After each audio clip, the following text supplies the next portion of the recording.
Can you all hear me? Yep. Yes. Oh, too bad for you.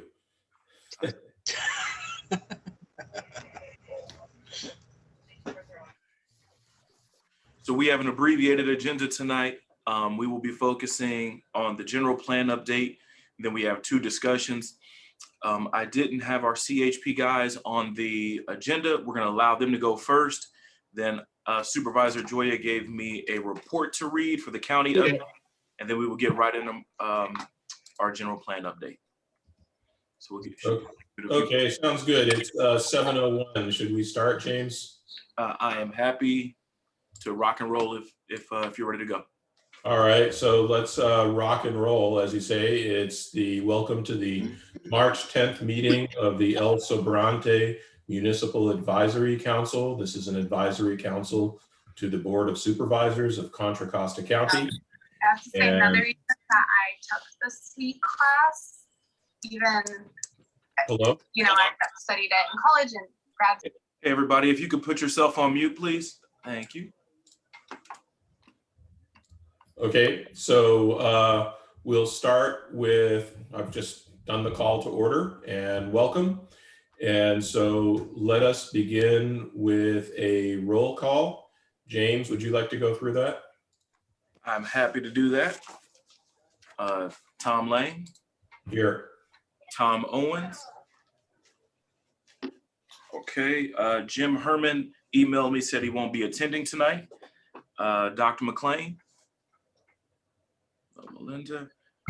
Joe, I think I saw Joe on here for a moment. He might be in and out.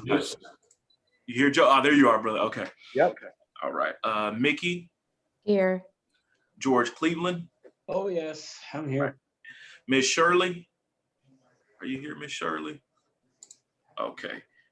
Emily Whelan. Yeah, here. All right. Good to go. We've got a quorum. Got a quorum.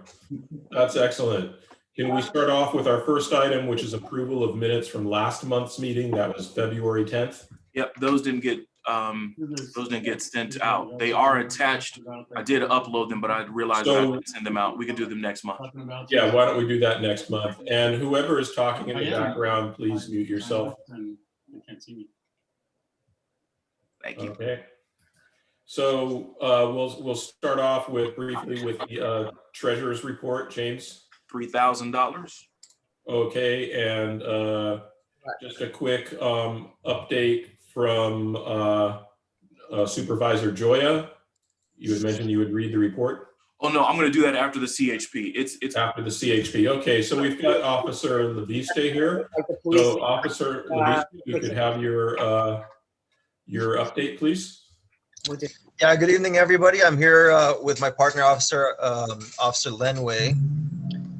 I want to start with addressing a concern from last month, which was the speed surveys, namely up there on Hilltop. I was able to contact the people with the county, and they were able to update the traffic survey for Hilltop. So all we really needed to do was request an extension. We really didn't need to do a full-on new survey. So that was completed, and so we were able to go ahead and legally enforce some speed up there.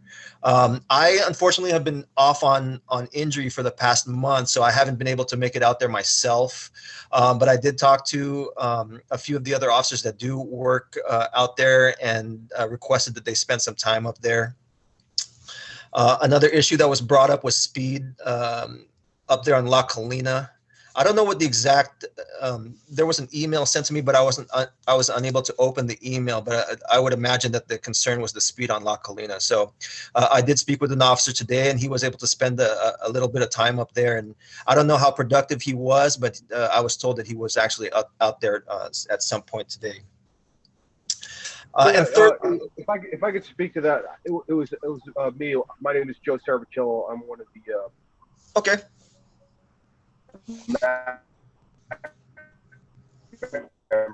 I sent that email over to you, a patch of emails from the neighbors voicing their concerns about speeding up and down that hill with lots of sports cars. I mean, we've all been part of it.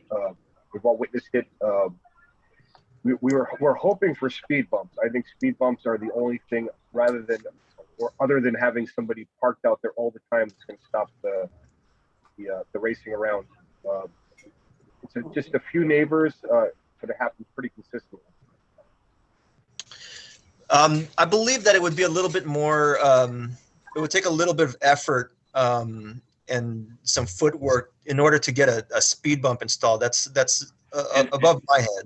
Right. And so I want to get in here real quick because I want you to finish your report. There have been some folks in contact with our office that we've partnered with the traffic engineer, Joe.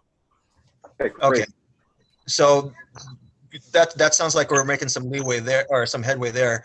But in the interim, in the meantime, you know, now that we know that there's an issue up there, and you've voiced your concerns, we can definitely spend some or send some of our resources up that way. Obviously, when the call volume allows us to do so. Thirdly, I want to allow my partner, Officer Lenway, here to discuss some of the sideshow activities that's been going on here in the past month. Good evening. Thanks for having us, first of all. And so we have had a couple sideshow activities. The new hotspot lately has been the Franklin Canyon off ramp from westbound 4. That's a little dead end there. That's kind of out in the middle of nowhere. Honestly, I'd much rather have them there than being where they were previously, which is at the right outside of Dead Fish. There's a lot less traffic there, but we were able to, on the 2 different occasions, I've heard the radio traffic go out for the sideshows at Franklin Canyon using the airship, the helicopter. We were able to spread those guys out without causing too much of a ruckus. Unfortunately, they've timed it perfectly for when our call volume is highest. Both times when that call came out, all of our units were tied up with several injury accidents throughout the county. So the only unit available was the helicopter to disperse those sideshow activities. Okay. And thank you very much. You have further point, Officer Leviste? No, just really quick. The sideshows, granted that we're Officer Lenway here speaking about Rodeo and Crockett area, but I want to emphasize how fluid those sideshows really are. When they start in one location and we break them up, they tend to scatter and then re-congregate in other areas. The area that would most likely affect the El Sobrante area would be over there by Alhambra Valley and Pinole Valley Road, that vicinity over there, which you get a lot of traffic that comes up and down Castro Ranch and whatnot. So we are aware of the situation. We're trying to send the resources there when we can, and so far it seems like we're being somewhat productive. But unfortunately, this seems like this is an ongoing problem, and it's just going to continue. Okay. Well, I want to thank you, Officer Leviste and Officer Lenway, for your reports. And just in the interest of brevity, what I'd just like to do is ask if there's anybody, on the call who has a particular question for our CHP speakers. And just if you can keep the questions relatively short so we can move on to our big items.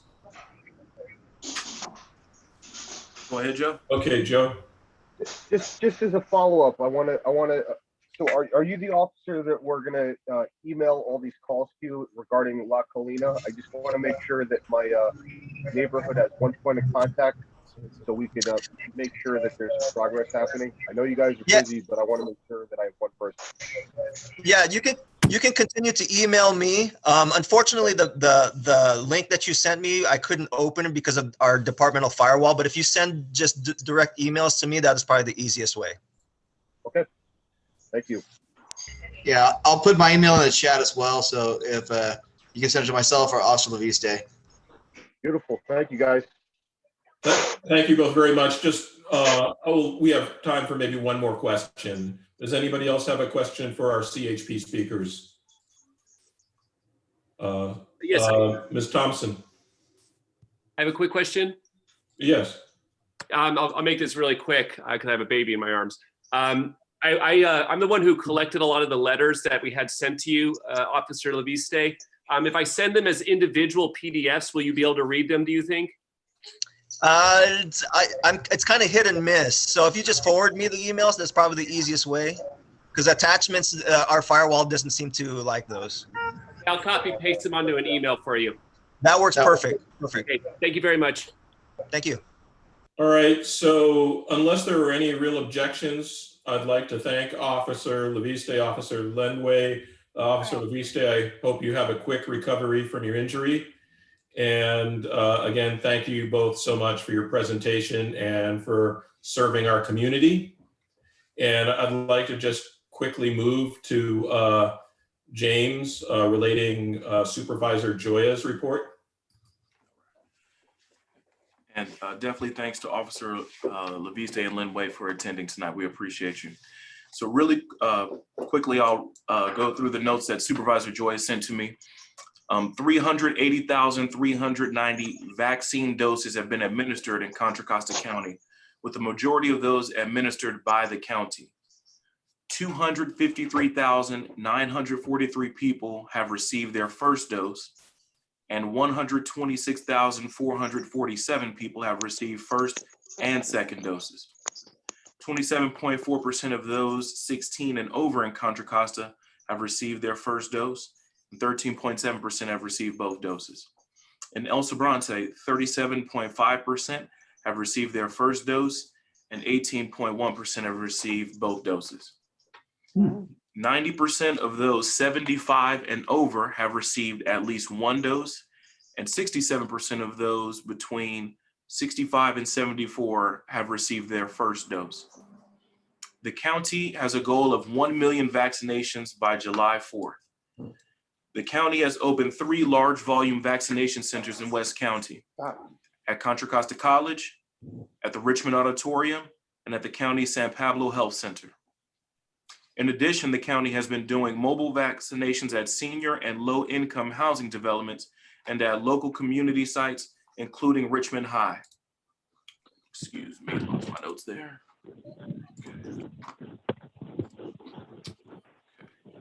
The county has the capacity to deliver more doses than the amount of doses we are receiving. We are expecting to get more doses from the state in the coming weeks, which will allow us to increase the number of vaccinations. Due to the limited supply coming from the state, the majority of vaccinations are for those receiving their second dose. Everyone is advised to sign up wherever they can for an appointment. Here is the, I will copy and paste the link in the chat for those that would like it. The following categories of people are eligible to make appointments: those 65 and older, healthcare workers, residents and staff of long-term care facilities, food and grocery workers, education and childcare workers, emergency service workers. Starting on March 15th, those under 65 with high-risk medical conditions can make an appointment. It is currently estimated that those between 16 and 65 will be eligible to make an appointment if they are not in one of those eligible essential worker categories starting this summer. We are seeing a decrease in the number of positive tests and a decrease in the new case rate. The testing positivity rate is currently at 2.6% countywide, and we are down to 7.3 new cases per 100,000. The county is currently in the state's purple tier. It is expected that the state will announce this Friday that we will be eligible to enter the red tier starting on Sunday. That will allow more reopenings and expansions of businesses. The county's website explains what will be opened in the red tier. So Supervisor Joy shared that with me, asked me to read that at tonight's meeting. We got him a little double booked tonight, but he wanted me to make sure to share that with everyone. If anyone has specific questions about something I've read, you are more than welcome to email me. I will monitor the chat to try to catch any questions, but a lot of tonight is about our general plan update. And I'd like us to go ahead and get into that. Again, if you've got questions, go ahead and email me. and or put a question down in the chat, and I will be keeping an eye on it. And I will try to answer any questions that you sent to me regarding the report I just gave.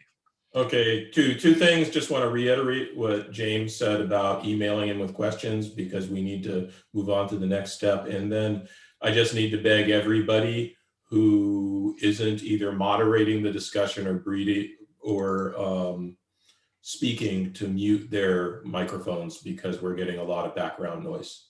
So we'll move on to the next step now, which is the presentation by Maureen Toms on the general plan update for El Sobrante. So welcome, and let's hear your presentation.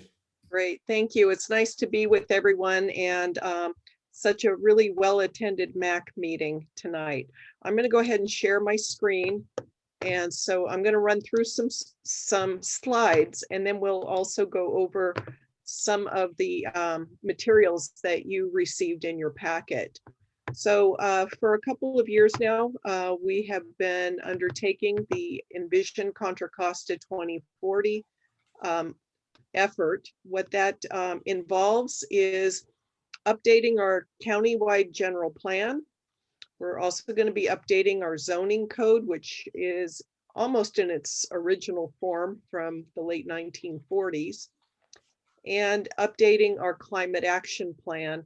All three of these plans will be subject to an environmental impact report.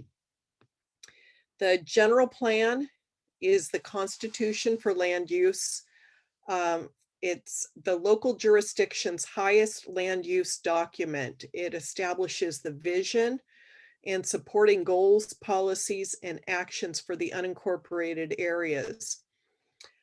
It provides consistent direction for future development, and it balances growth, conservation, and quality of life. The general plan is important because it affects how property can be developed, the quantity and types of jobs available in a community, the appearance and feel of neighborhoods, how roadways are designed and improved, risks to people and property from hazards, and resource conservation. And we are updating the general plan now because the existing general plan is over 30 years old, and it does not address many of the challenges that all of the communities currently face.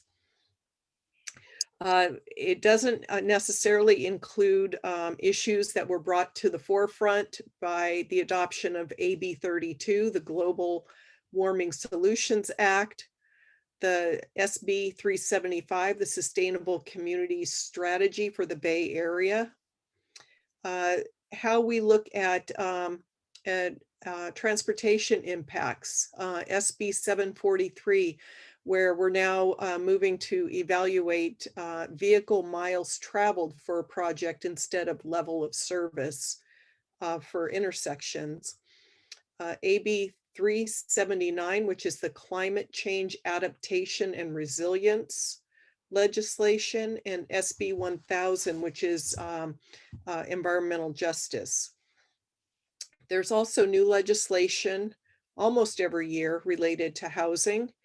And then the general plan also needs to be consistent with other plans and initiatives like the local hazard mitigation plan, adapting to rising tides, land use and resource management plan for the Delta. That really, is other parts of the county, but they're unincorporated communities. The components of the general plan, they're elements. There's required elements, and then there's optional elements. The required ones include land use, transportation, safety, noise, open space, and conservation, and housing. The housing element is the one that has to be updated now it's on a cycle of every 6 years. We have two optional elements in the general plan. One is the growth management element, and the other one is public facilities and services. And the Board of Supervisors, as we started to embark on this project, directed us to look at 4 themes throughout the new plan, and those include economic development, environmental justice, sustainability, and community health. So all of the plans, we've been looking at incorporating those themes, and then we've also had a number of focused meetings on these topics. What we're going to be looking at tonight is the land use map, specifically for the El Sobrante and nearby areas. And these land use designations specify the development intensity in different areas. It will include maximum residential density and then floor area ratios for non-residential areas. And then the zoning code that we're also going to be reviewing, not tonight, but as part of this entire project, we will be looking at the zoning map and districts. The zoning regulates and controls the physical development of an area. It'll identify what are permitted uses, what are requirements, what are development standards like setbacks, parking, lighting, and so on. And then the difference between the general plan and the zoning code is that the zoning codes implement the general plan with the specific development regulations. So a general plan might have a designation of residential, and then zoning codes are going to be more specific, like single family or multiple family. And that's where you're going to find your setbacks and other development standards is in the zoning code. The climate action plan, it's the plan that the county adopted in 2015. It sets the greenhouse gas emissions reduction targets for the county, and it establishes a plan to reach those targets.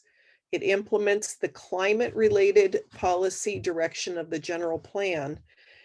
And even though it's only 6 years old, we've determined that it was a good time to review it because there's been a lot of changes since the climate action plan was adopted. We want to look at new reduction strategies, which are now available.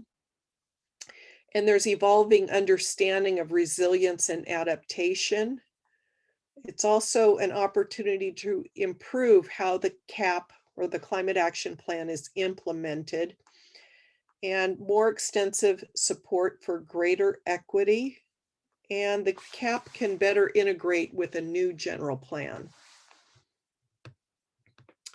And as I mentioned, we're going to be drafting an EIR for this project. That's the Environmental Quality Act requirements. And the EIR will disclose information about the effects of the project could have on the physical environment.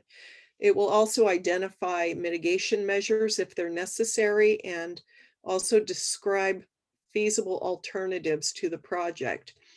We have not begun the EIR work yet, but when we do, there will be an initial 30-day scoping period where we will ask what specifically should be analyzed. And then once the EIR draft is complete, there will be a minimum of a 45-day draft, a review period for the draft EIR. We've had numerous opportunities for public involvement, and that will continue until the plan is expected to be adopted. And one of the best ways is to be on our mailing list and to visit envisioncontracosta2040.org. You'll find all of these presentations, all of the material. There's opportunities to make comments on anything that has been covered in meetings, whether it's this meeting or previous meetings. We have had a number of community meetings. We've had focused meetings specifically on environmental justice issues.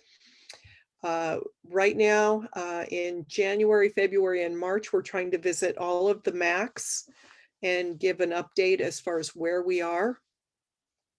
Also, there's a sustainability commission.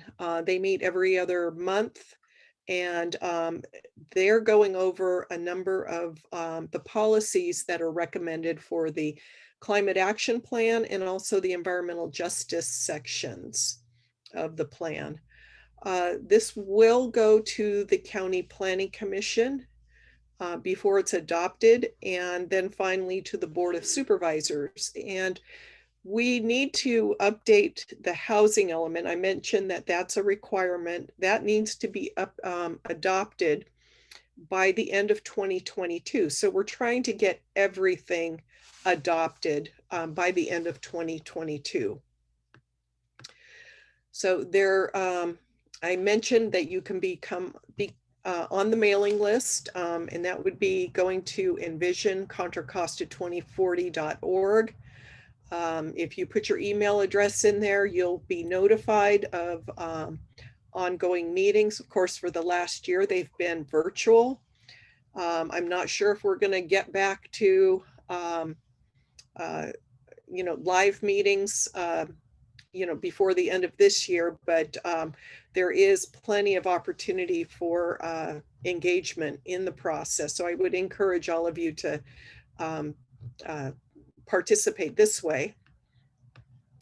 And then I'm happy to answer questions or jump into looking at the 4 land use maps that you were provided in your packet, and I can go over what those are all about. So I'd like to suggest that you go over briefly the main features of the land use maps first, and then people's questions can be informed by that. Okay. There's a link for those that don't have a copy of the agenda. I put a link in the chat that will take you to it. Takes a little while to load because it's a large file, but they are there, and Maureen also has them up on her screen. Thank you. Great. So we'll look at 2 of these together, and apologize if it's not that easy to see, but just generally, I'll give you some background of what we're looking at. The top one is the proposed general plan. The bottom one is the existing. One of the biggest differences that you will see is all of these different categories. You've got single family at different densities, and you have multiple family at different densities, commercial, office, and open space. Where you'll find a difference is that we have collapsed the residential. Instead of calling out if it's single family or multiple family, we're just putting the density in there. So that is kind of a direction that we're seeing out of the legislature as far as housing types. So we're going to let the density really tell somebody on their property what they can develop. Let that drive. And then the other couple of differences is that there's a mixed use category.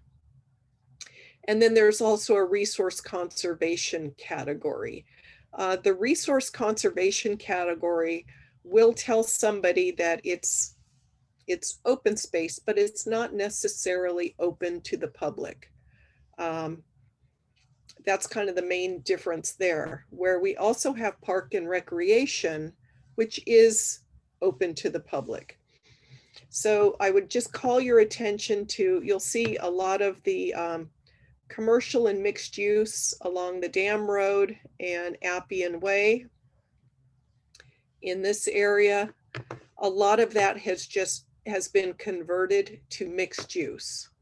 So that leaves a lot more flexibility for economic development along these 2 corridors. The other thing I would call to your attention is that,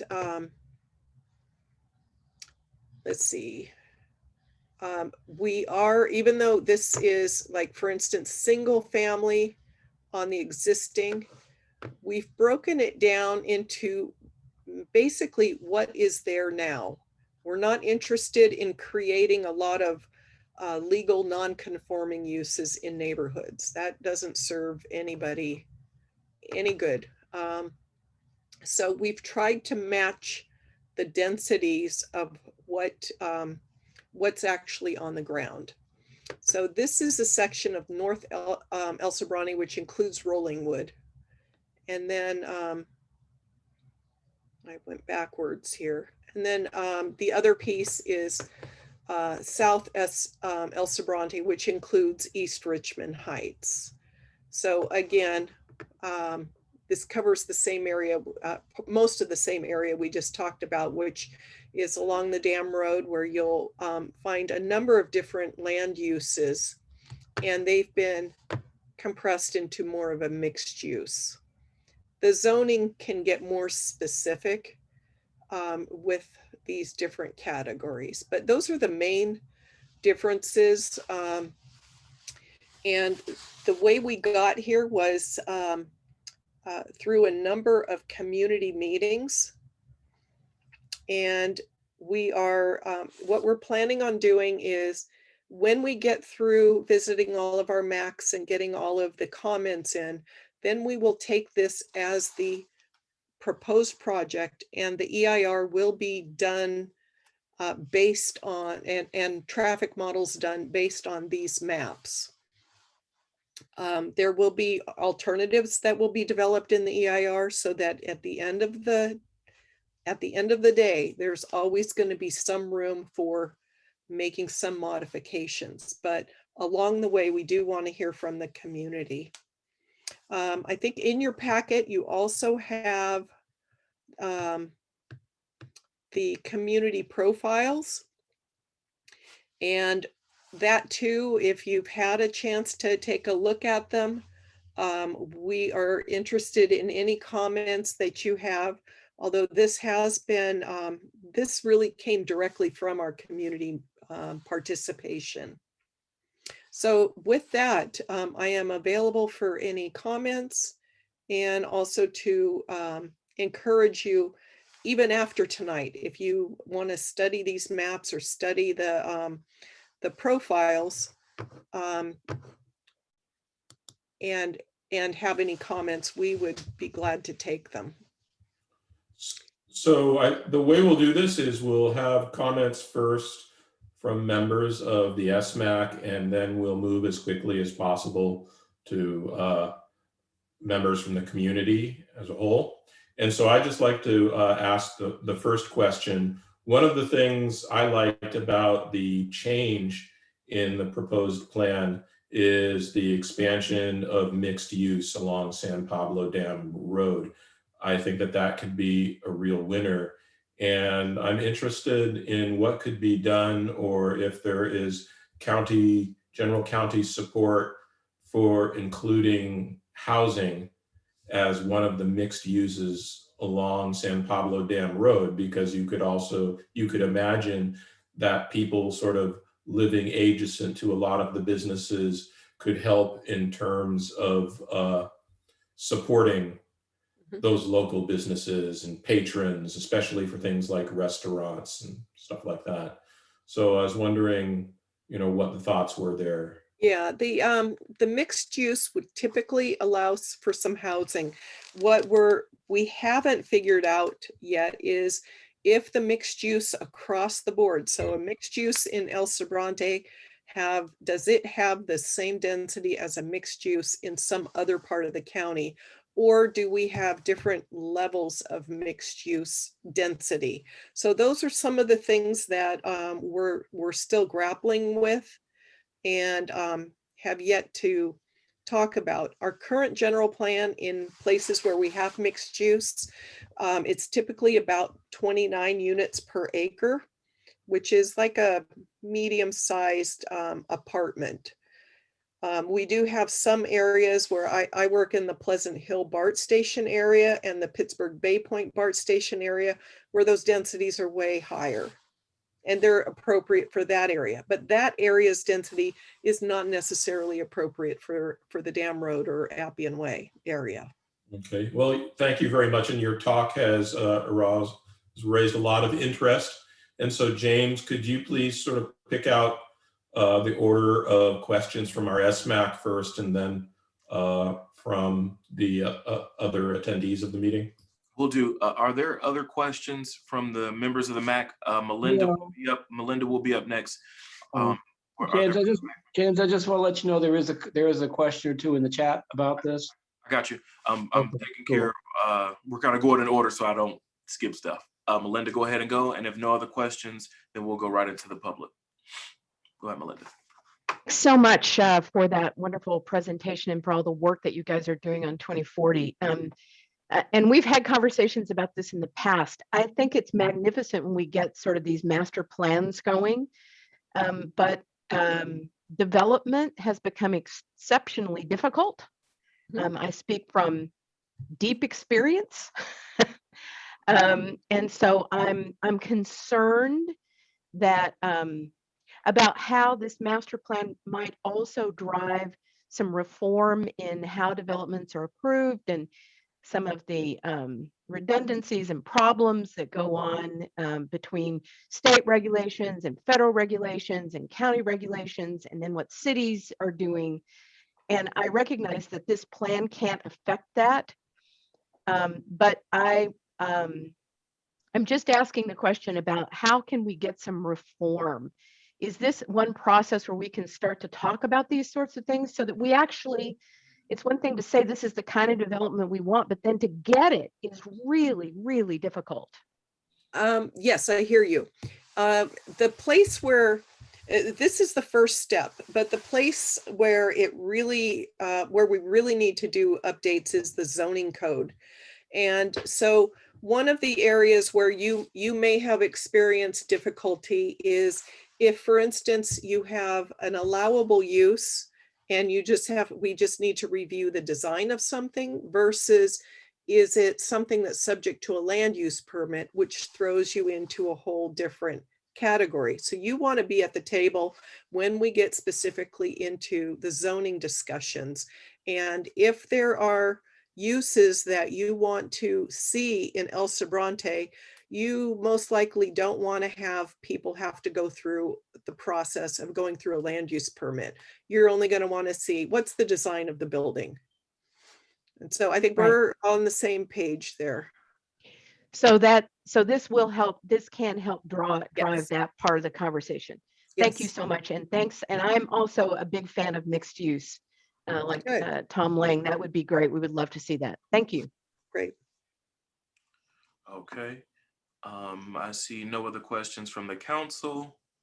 So we will go right to Sohaila, and then after Sohaila, TBH meetings.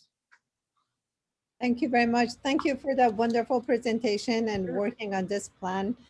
Very exciting. I have two questions. One, I noticed you mentioned that open space is changing into conserved area or something, conservation? Resource conservation. Thank you, resource conservation.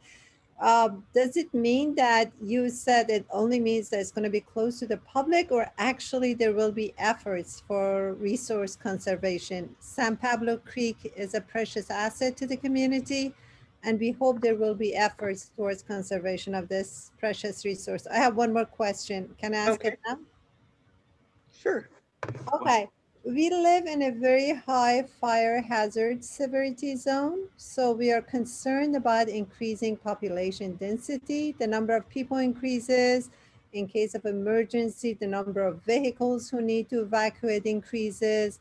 So it endangers the entire area. So has this been counted for? And I live in El Sobrante Hills, close, to the edge of very high fire hazard. Many of us live in that area. So I appreciate your comments on that too.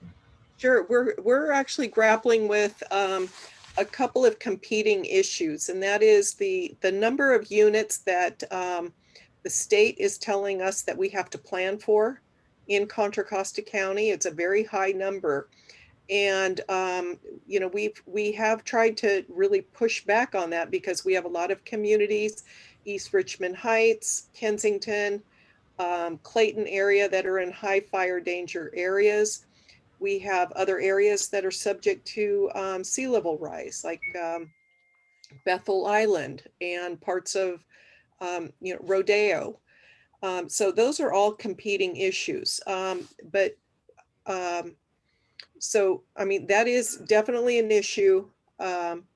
We have had conversations about our circulation element and the concerns about, for instance, evacuation and building in, developing in high fire danger areas. Those are going to be addressed in our safety element. And so all of those issues have been brought up in various meetings, both in El Sobrante and throughout the county, where those are important issues. If you take a look at the community profiles, and that would be another specific area where you want to make sure that specific topics are addressed. That would be a place where that should live as well. And Maureen, can they send comments directly to Will Nelson for that? Yes, yes. Okay. And about the San Pablo Creek and conservation? Oh, San Pablo Creek, it really depends on, we identify it as a resource conservation. It doesn't necessarily mean that we're going to go in there and do revegetation or anything. It's something that is, could be left in its natural state. But if there is a project that, for instance, if there's an area that has non-native plants that are choking out the creek, that's something that could occur, but it's not actively sought out. It's more preservation and keep development out of these areas. And there will be policies along those lines. Okay, thank you. I will contact our office actually for more interaction with the community on these two subjects. Okay, great. Thank you very much. Thank you. And Jean, go right ahead. And Jean, if you will unmute yourself, please. Thank you. Sorry, I didn't rename myself, but I appreciate your quick switch, James. That's right. I wonder if my question is about the, well, first of all, I'd like to agree with Reverend Dr. Melinda about all the work that you guys have done, because this is really impressive. From my standpoint, this is the first time, when James sent it, was the first time that I knew it was going on. So I'm kind of getting used to it. But I wonder why we have that one little area for commercial activity at Valley View and the Dam Road. And I wonder that because I live across the street from there. And presumably then there would be some things that could happen there that couldn't happen anywhere else. And I wonder what those might be and how the density is different per acre in commercial versus mixed use. So why didn't that become mixed use? You're talking about at Valley View and the Dam Road, the only red place on the proposed plan in El Sobrante. I wonder if they did it that way to accommodate the gas station, the mart that's there. There's other gas stations up and down the Dam Road. Yeah, that was. And they've become mixed use. Yeah, well, there's that little shopping center there. And although several of the parcels there are up for sale. Oh, okay. That's good to know. If that's something that you think that might evolve into, or might be a good candidate, where that strip mall is for mixed use, I can take that comment back to the team. I just wonder what it will mean to the residents that live very near to there, say within 300 feet, and all of whatever kind of activity is restricted to commercial use having to happen there. Yeah, right now it's commercial. The proposal does not call for that to change. So it would be similar to what's allowed there now and the different processes it would take for something new to go there, either with a use permit or whatever. Because there are other little sort of strip mall places up and down the Jam Road, and gas stations and restaurants. I wonder what was different about the other places that became mixed use as opposed to that little place. Yeah, I don't recall anything really different. I mean, if you look at Appian Way near the Y, there's the gas station there, and that's mixed use. I don't know if this was something that came out of a comment to keep it that way, if it was an oversight or. Okay, or who what. would I contact? You're contacting her right now. Great, thanks. You'll let me so- know when I should get the couple hundred neighbors that live up the hill from me together. Actually, I can take that comment. That's why we're bringing it here to Terrific. see, is there anything we missed? And if it's a consensus of folks that, yeah, that makes sense to change that to mixed use too, I think we can consider it done. I don't think it means anything would change, but. No, but it could be potentially if Yes. if the businesses there decide to relocate, or if they want to rebuild with apartments on top, having the mixed use designation would allow for that. Whereas right now with the commercial, that option is not available. Yes, thank you. I think that sounds great. I also am a big fan of mixed use. Okay, so I see two hands that just popped up, but first, Eric asked a question. He wanted a clarification on dwelling units per net acre. Mhm. It's in the key on the map. Maureen, can you? Right. Is it the net that you're? A little bit of both. Sorry. Hello, my Okay. name is Eric. A little bit of both. So like net units. So like a one building split into a fourplex would count as one unit, or one dwelling or four dwellings. It would be yes, a net four. acre. It would then be also- four. So for instance, in a lot of us live in, if we live in a single family neighborhood, that might end up to be about 4 or 5 units per acre. An apartment building, I'm trying to figure out if it's a fourplex, that might be around maybe 15 to 20 units per acre, depending on how, how big the development is. And we use net acre, which really, that's really for when we did greenfield development, where you had, Right.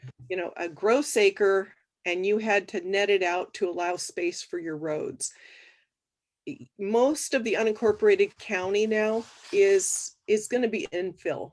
So the net and the gross are most likely going to be the same number, because you already have the infrastructure and the roads serving that parcel. Thank you. Sure. Excuse me. So next will be Marilyn, and then Dr. Melinda, and then Ben Cooper. Okay, this actually goes back to Jean's question about that red marked parcel at Valley View and San Pablo. Mm-hmm. I just realized that probably includes the entire stable there.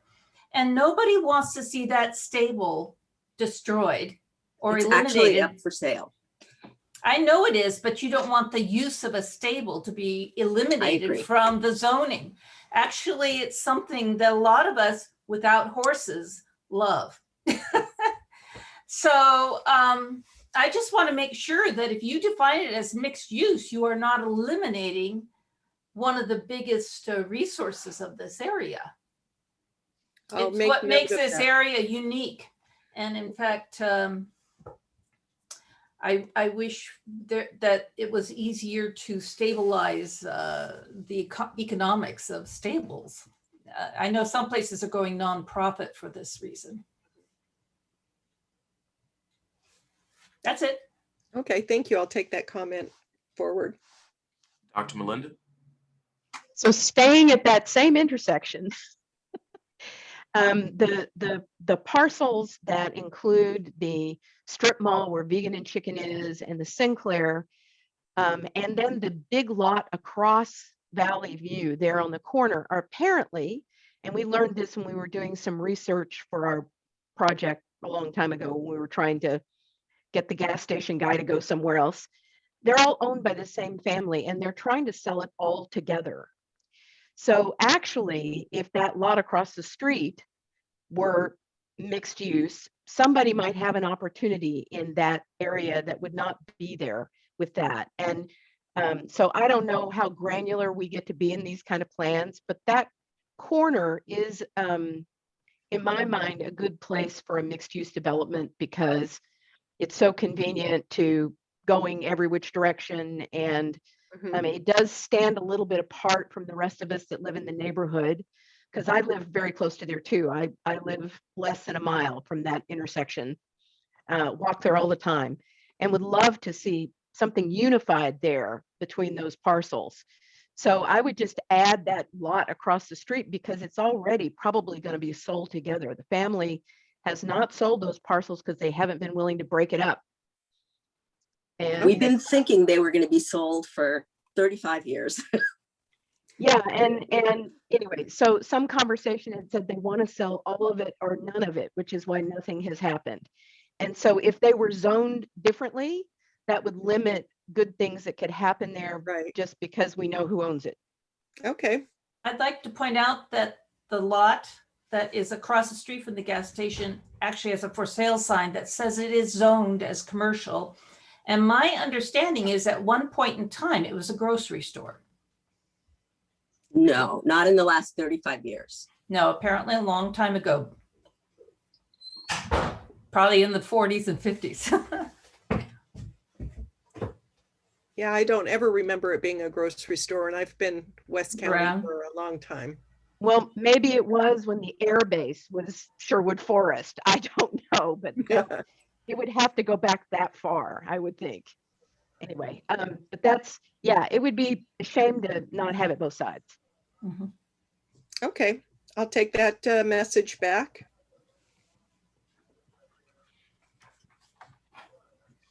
Thank you. Did I see anybody else? Yep, we got one more, Ben Cooper. Thanks, Ben.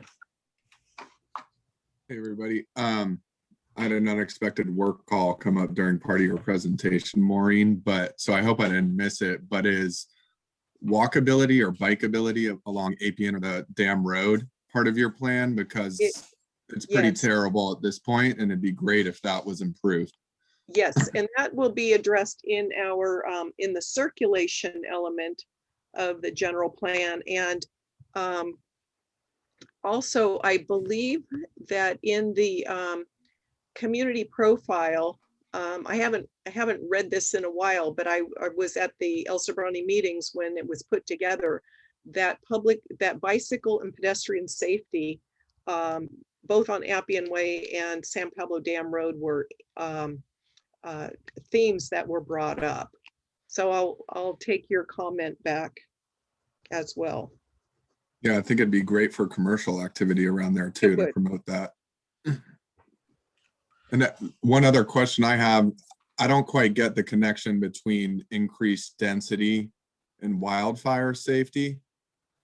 If you could talk about that a little bit more. Somebody made a comment on that earlier. I'm all for increased density, but I don't see the connection with wildfire safety. I don't think that's an issue. Oh, Ben, it has to do with evacuation routes and being incapable of moving people out in a timely way. That's actually what that has to do with. And it means density increases need to occur at a place where you can get people out. It can't occur where there's single lane roads that are already in danger of being death traps. I think that's what it's about. Yeah, we don't even have evacuation routes in place now. They're working on it. We hopefully have it in 6 months, we were told. But with increasing population density, number of vehicles increases. In case of a wildfire, you want to leave, evacuate, and there's too much traffic. If the car ahead of you breaks down, it's a single lane street, you're stuck. So that was my question, actually. Have these things been brought into account? As far as I understand, there's was no clarity. That's why I suggested we have another meeting just on that subject, please. We would very much appreciate it. I'll be in contact with James and hopefully set up a Zoom meeting with the community about that. Thank you. Yeah. Sure. Yeah, I guess my comment there would be, we should increase density wherever possible, where it still maintains safety.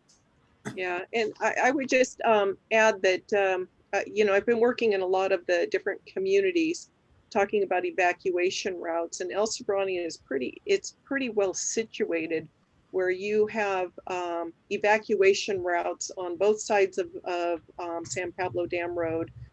You also have Appian Way, Castro Ranch Road, and Road 20 or El Portal Drive. There's a lot of ways out that a lot of the other communities don't have. So, I mean, that is, that's a benefit. So we have two more questions that just came up. The first is Talia, and then Namanyam, maybe. I apologize if I'm mispronouncing your name. But go ahead, Talia. Yeah, thank you. Good evening. I'm curious to know, have you all, are there any relationships with PG&E, because they are currently working on, wildfire management? It's a huge priority for them right now.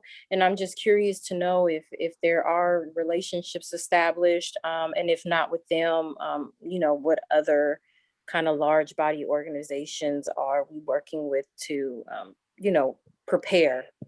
Yeah, I'm aware that because I do a stint at the Office of Emergency Services. And so there is a lot of coordination, especially during the PSPS periods of the year.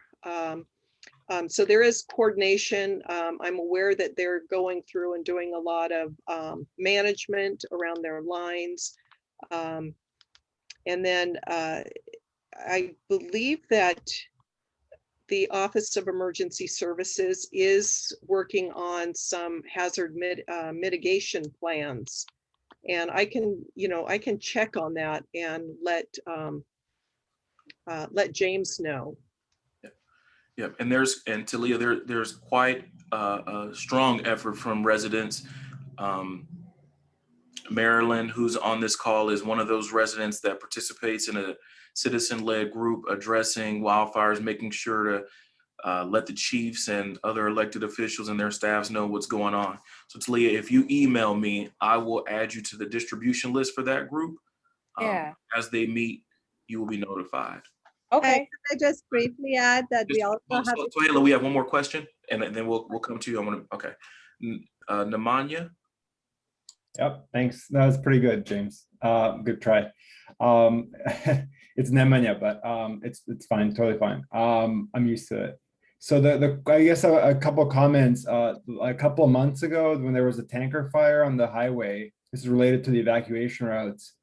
It was terrible. I mean, that was really the canary in the coal mine for evacuation routes. It was not good. I mean, San Pablo Dam Road was gridlocked. APN was gridlocked. People were trying to, if you're not aware, people were trying to get around the fire by, taking El Portal off both ways. It was really like, we're on La Colina Hill. We had the one escape route. We couldn't get off the hill because there's just nowhere to go.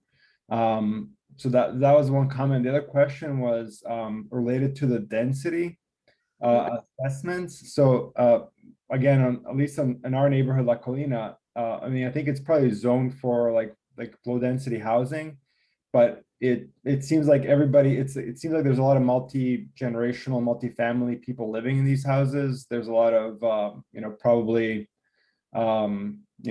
illegal development that's happened. 4 or 5 cars per home. So the density is actually pretty high already, and it's related to both the hazards of trying to get fire equipment up here, getting people off the hill, but also like if there's potential of like increasing density. I mean, it's pretty high and it's not accounted for, and I'm just wondering how prevalent that is in our county.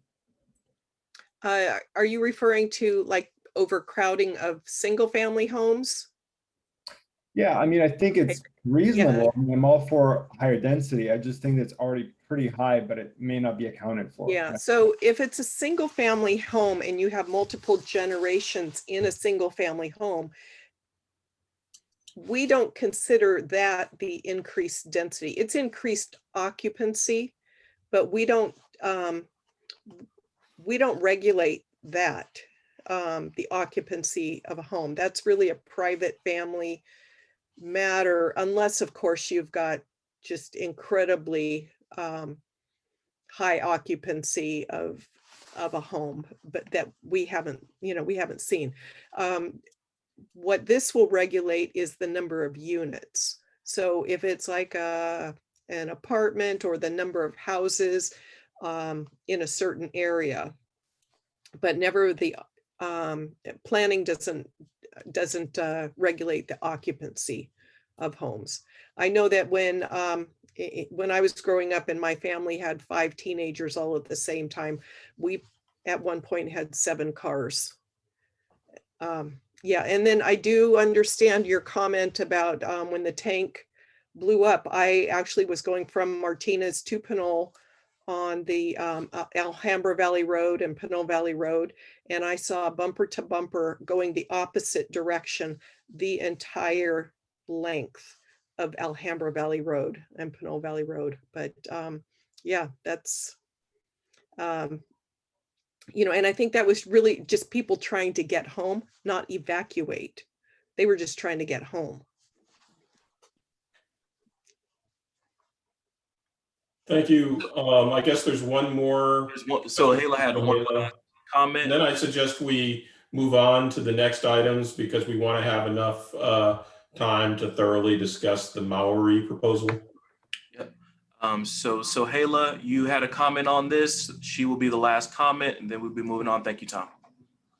I just wanted to add to the audience who asked about it, we have formed a community group 94803 Emergency Preparedness Alliance, just because we are very concerned about living in a very high fire hazard severity zone. And these are our concerns. If you would like to join the mailing list, I'm going to put my email. I'll be happy to add you. And we will have the privilege of inviting Maureen to one of our Zoom gatherings and hopefully discuss it more. Like, I'm curious if the new census counts the occupancy and many questions. So hopefully we'll discuss it further later on. Thank you very much for the presentation. Okay, great. And I'll put my email in here. I thought I put Will's in there, but I'll put mine in here and Will's. And if you want to follow up with me, so Hillier or anybody else, please do. Thank you. You guys win the prize on the most active MAC meetings when we've gone over these. So thank you. So yeah, Maureen, thank you so much. That was a great presentation, really informative, and it gave us a lot of time to provide you with input. So really appreciate it. Okay, thank you. Thank you, Maureen. Have a good night. You too. Okay, so now we're going to move into our next agenda item, which is a development plan application to renew LP 09-2042 for continued operation of the existing T-Mobile wireless telecommunications facility.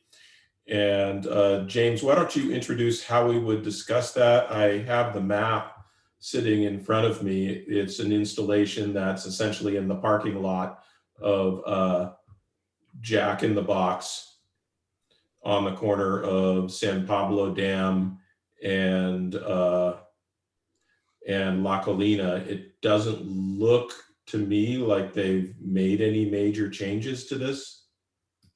Yep, they're replacing a pole, but the MAC's participation in this is to read over the proposal, take a look at the maps. If there's something, if you have questions, then send any questions that we have along to the planner. It's up for discussion, but that's the gist of this. If folks see something that they have a question about, the idea is for the MAC to send those questions along to the planner. Okay, so that's a great plan. So MAC members, please take a look at this particular item on the agenda.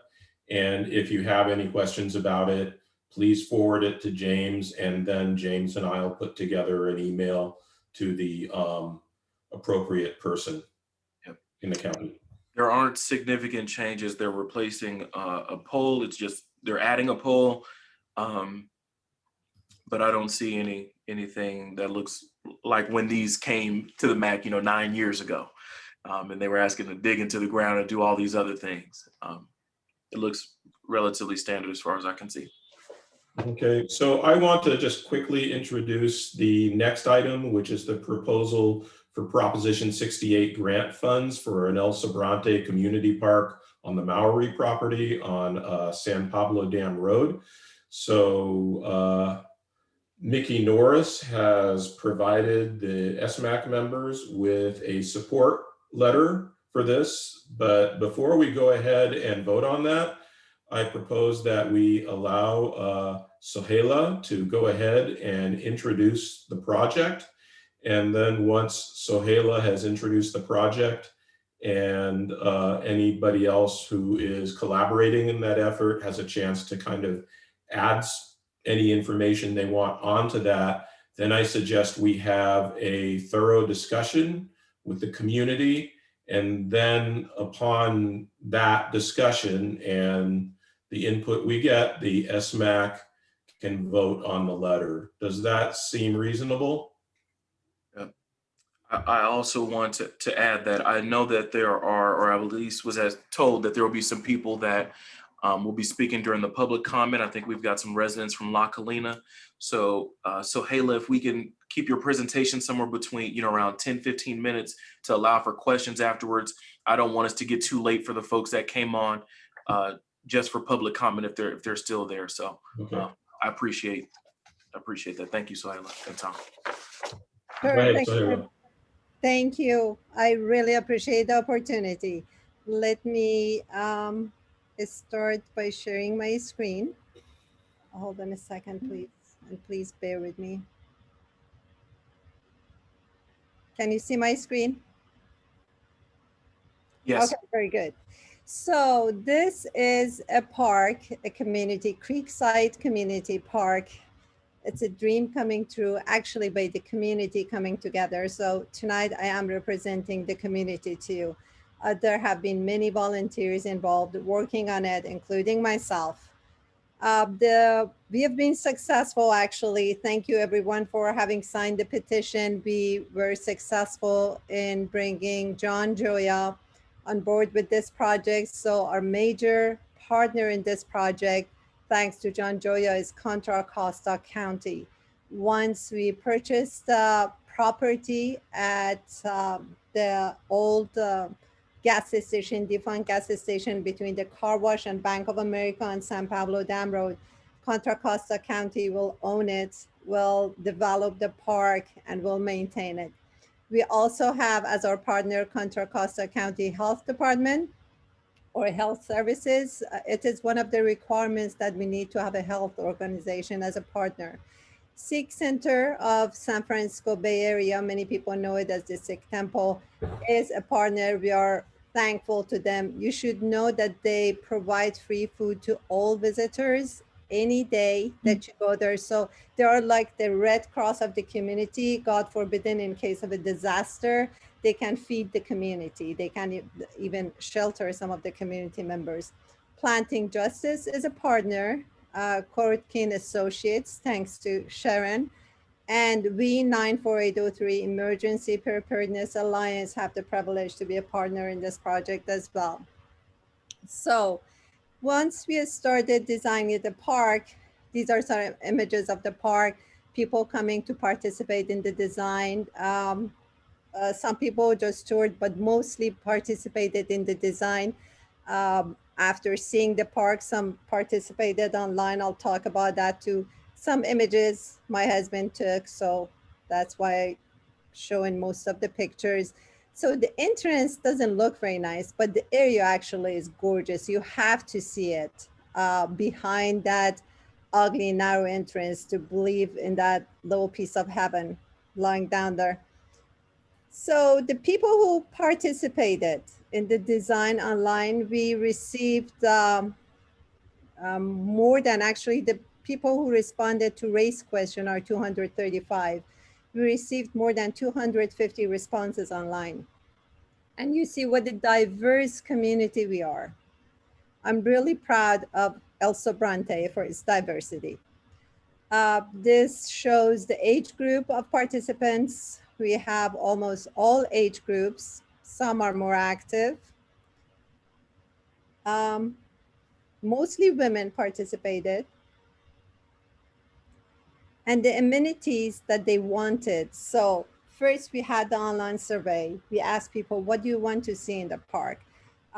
Some items had the highest score, like children's playground, benches, bike pathway, things like that.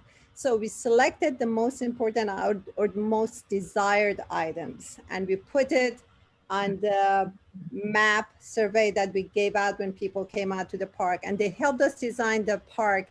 And the result is this. I know it doesn't show very well, so I'm going to show more picture, but overall, this is San Pablo Dam Road. This is Bank of America. This is the car wash. This is the beautiful San Pablo Creek. This is the topographic map. So you see it's going down. This is more leveled area up here. So at the beginning, there is parking on this street that has the most exposure, and the farmer's market. I love to see a farmer's market there. Here in that old building, we hope to have a cafe downstairs, and on top of it, there will be 4 housing units. There are picnic areas in the park, including in this area, and plenty of benches scattered around the park. We have a demonstration garden for educational purposes. The community can participate. There's a low restroom, of course, playground, beautiful fountain. There's off-leash dog play area. So here, what you see here, Sharon is here and she can answer your questions if there's some and you want it. The area is huge. Totally is 1.5 acres. So there will be decks over here. And a part of our dream is that some portions of it is transparent. So as you walk over, if you're not scared, you can see the creek under your feet. And finally, the last portion of it. So I'm going to cut my talk short and show you just one more thing, if you allow me. And that's also about community participation. Just hold on a second. Bear with me, please. Thank you. And that's the video. Again, one of the community volunteers made this video, and I'm going to share it with you. I hope you'll be able to hear it too.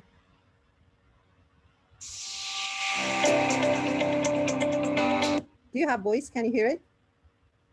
Yes. Good.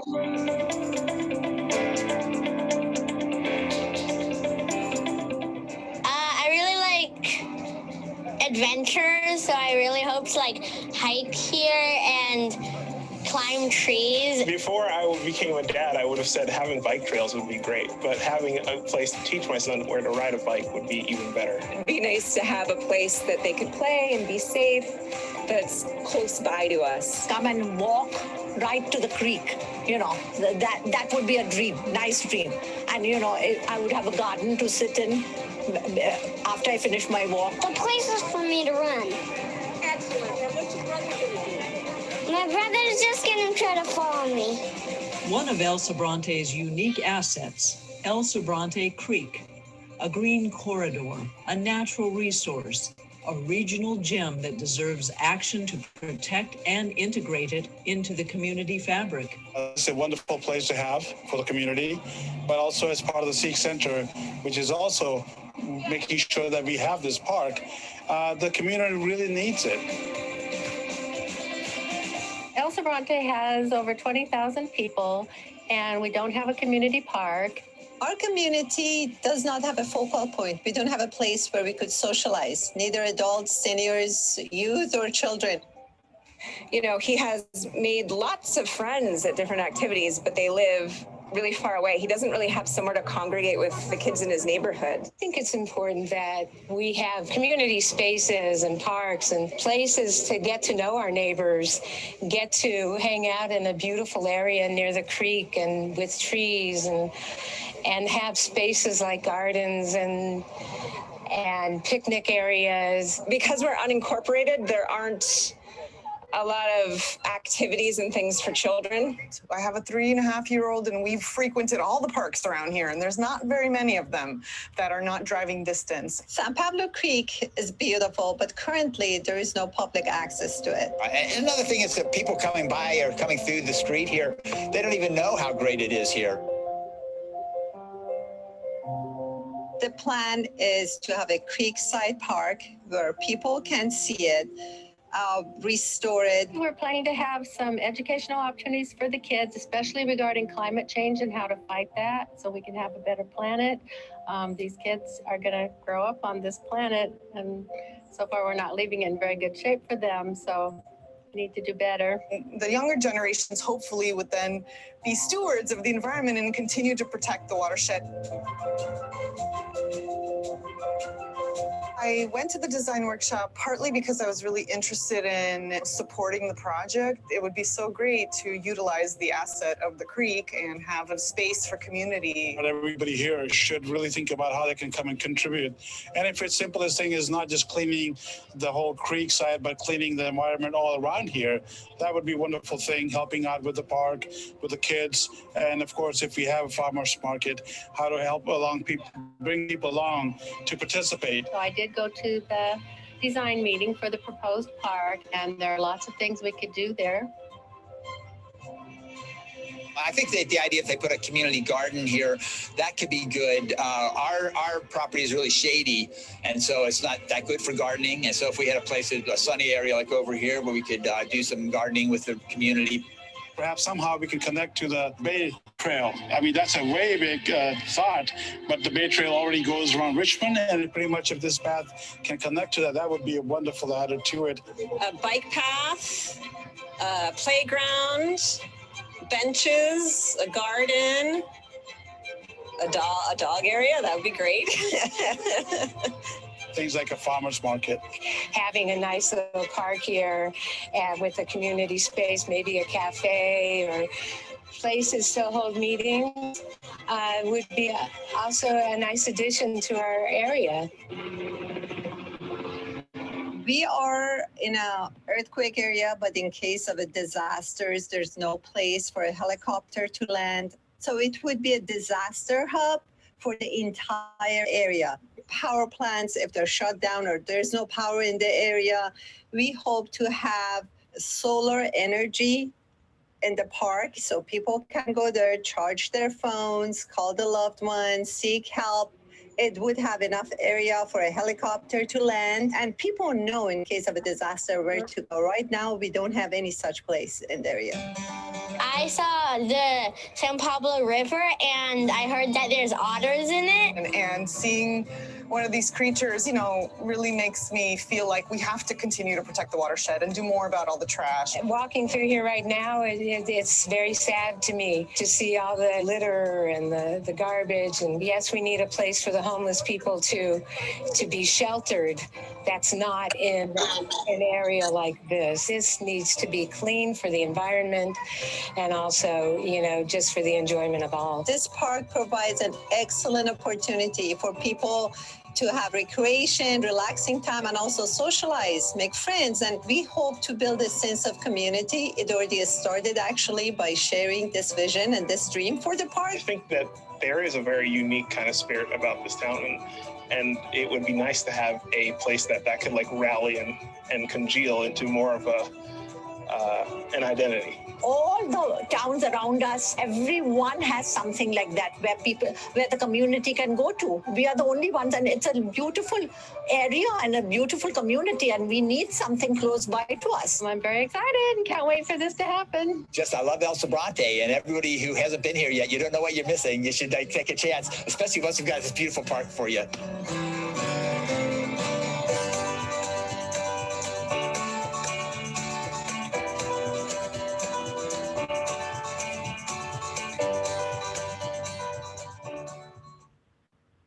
would like to thank Margot Dean for her great volunteer work on this video. And thank you, everyone. I'm very proud, actually, to be from such a strong, diverse community that can come together and make a dream come true. Thank you, everyone.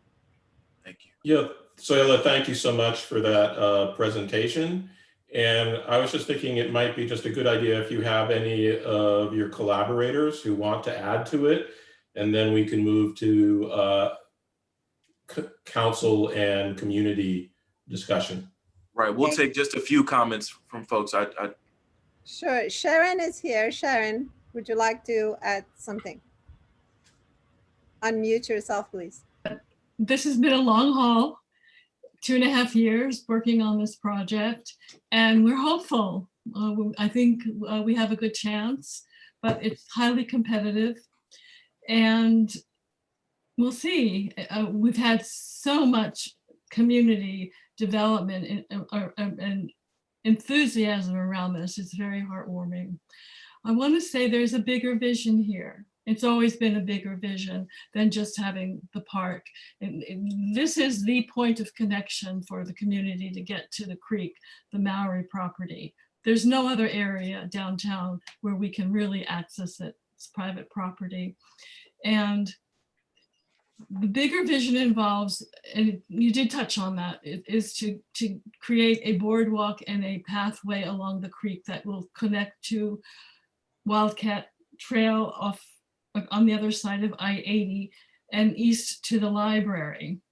And Wildcat Trail eventually gets to the Bay Trail project. So to extend that whole accessibility and beauty and just bring that all together. And then the Bank of America next to the park has closed. And there have been rumors for a long time that it will eventually unload the property. And our vision for that is it's just right adjacent to the park, and that's a beautiful, huge fortress of a building, brick. That would be a perfect venue for a community center. And on top of that, we can, because with P1 planning and zoning, now downtown can be mixed use development. So retail, small businesses on the ground level, building, having housing above it, bringing more people, more vibrancy and vitality to the downtown area will be so uplifting. And that area where Larry's Tires is, Pitway that goes behind Mechanics Bank, I believe that area, that land is still for sale. And that can be to hopefully draw a nice developer. I'd like to see the small town feel remain, no big box stores. But we'd have another road along there, and we could have more businesses that provide more goods and services to the community, because it's an underserved community. Most of us, I think, have to drive elsewhere to fulfill all our needs. So the Bank of America would be community center, increased housing, solar on top, nice solar rooftop, and also a huge parking lot which would give more access to the park. And also we could have 2 helicopters because that's got an enormous parking lot. But bringing those two together, we see a vision of establishing for the entire valley of El Sobrante, not just El Sobrante, because 30,000 cars come along San Pablo Dam Road daily before pre-pandemic. And there's lots of exposure, lots of accessibility, and that can become the community hub and the disaster hub, disaster and emergency hub. That would be of great benefit. And the park itself is going to be concentrated with lots of amenities absent in the community. And I think that alone will really bring people together and make it utilized really well. And that's the dream. Well, thank you very much. And both to you and Sohela for the presentations. And what I'd like to do now is move to discussion. James, who had their hands up? I think we'll start with the ESMAC members and then go to the, that is correct. Community. So what we'll do, and Tom, I don't know which order you prefer this to happen in, but Mickey sent that letter. I think she should read it, or someone should read it. but Joe Serapicillo has his hand up and George Cleveland has his hand up. So Joe, George, go ahead and go, and then we'll have Mickey read the letter. That's okay with you, Mickey? Okay, and then we'll have a couple more comments. Go ahead, Joe. Yeah, my first question is, I guess, to Zuhaila or anybody who might know. I heard that this property was already in escrow with somebody that wanted to buy it. Is that true? Yes. Thank you for that question. Yes, that's why we asked the community actually to start a campaign to protest a tire shop in place of a community park. They were planning to build a tire shop and turn our park into a storage for tires, which first of all, is not good for the health of the creek, but it's not good for the community. So the community were active, started writing to the realtor, which has a fiduciary duty to reveal the fact that there will be a boycott against the business to the buyer, potential buyer. And buyer actually was kind enough to contact us and discuss it. And we are very hopeful that we can have this property. And so my second follow-up question is, you think that's a good way to build up community by threatening to boycott somebody after a pandemic? The guy's just trying to make a living. I read your email and I found those tactics kind of, well, quite frankly, bullying. Whether or not, he wants to open up the shop, that's his prerogative. I don't know if that's giving the right voice for El Sobrante to say that, to tell the business community that if we don't like your project, we're going to boycott and bully you.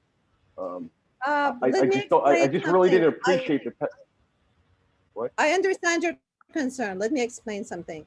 The buyer is coming from Sacramento. They have a business in Sacramento and are trying to move here. So what we tried to explain to them when he called, we explained the demographics of the community, the strong desire of the community for the park, and the fact that such a shop would not be welcome here. Their business calculation is not coherent with the actually existing reality. Also, we don't want him to face any financial damages. That's why we are in negotiation with the realtor actually to pay a price that takes care of the damage, any potential damage. We don't know if they've had any damage. So we don't want anybody to financially be hurt. We respect all businesses, and we think the park will actually bring foot traffic and will be good for all the businesses. So we are in negotiation to raise the price to take care of any such issues. We are considerate of other parties as well. I hope that answers it. So also, where are you in the grant process? Have you actually gotten the money for this grant, or are you just applying for the grant? We are applying for the grant. A team of volunteers, and most of all, Sharon has been working very hard. I've been helping her. The application is a very hard process. We've been working on it for a long time. The deadline is this Friday, March 12th. They provide up to $8.5 million, which provides sufficient amount of money to pay for acquisition of the land and also development. It gives us 5 years time to do it. And we talked to county. We had a meeting with Supervisor Joya and Public Works, and they believe it's doable, and they're helping and cooperating with us. So you have to understand that the community has a strong need and desire. This is an exceptional opportunity. It's not that we are against any business. It's just that we are pro-community. All the children, all the seniors here, we need some place. We need a community park. We need a venue to come together and do a lot more.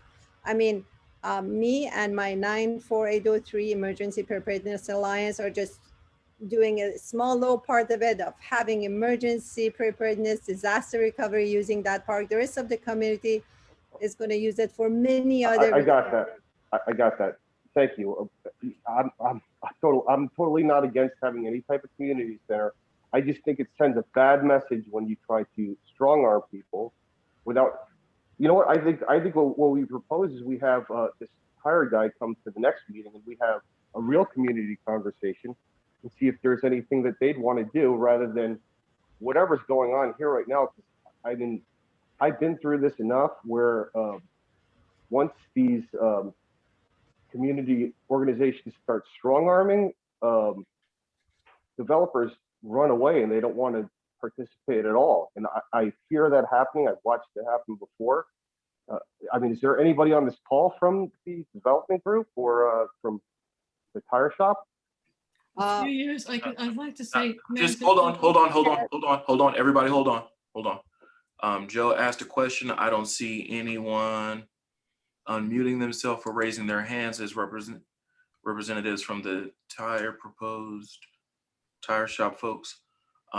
There was someone else that had a question. Joe, I hate to cut off in the middle of yours, but George did have just one more thing I'd like to say. I'd like to get the proposed person that wants to purchase property in El Sobrante to the table. I think this is kind of, from the emails I saw, I didn't like the optics of it, you know, as far as community building. I really didn't. Okay. So I can move on. Thank you.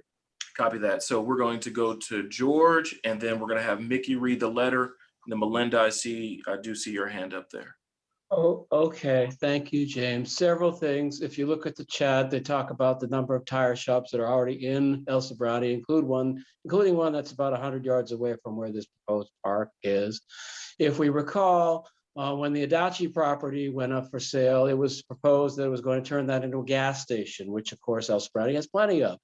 And somehow, some way, through some process, which for all we know may have been, quote, strong arming, unquote, Dr. McLean's group took over that property, purchased it, and are renovating it.